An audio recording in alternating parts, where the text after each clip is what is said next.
The distance between 2 points formula. Let's see if we can make sense out of this one.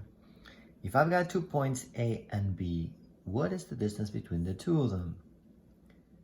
Anytime we have 2 points, we can actually make a right angle triangle with the x component and the y component. And then it'll just be the formula for finding the hypotenuse of this triangle.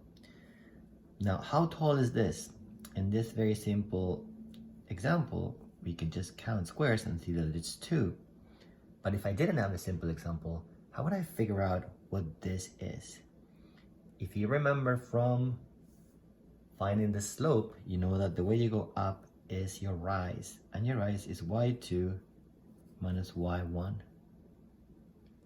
And here it's like 1, 2, 3, 4, 5, but that is your run, which is x2 minus x1, which means that now we can figure out this 5 by using x2 minus x1 and then set up Pythagorean theorem.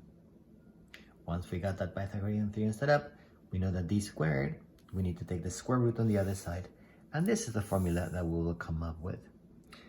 D squared is equal to x2 minus x1, everything squared, plus y2 minus y1, everything squared, and then take the square root, just like we do Pythagorean theorem. So in this case, DAB is equal to the square root of, okay, so I'm gonna call this, it's my 1 and this is my 2. So x2 is 7 minus 2. Oh yeah, that's 7 minus 2 is 5.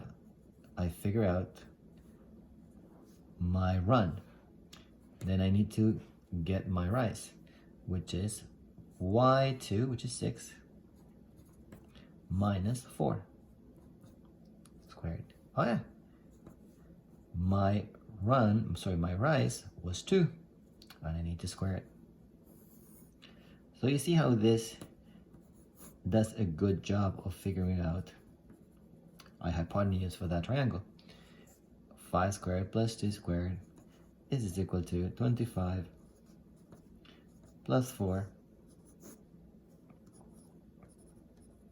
is AB, and this is the square root of 29. And now we can use our calculator to get that answer to 2 decimal places.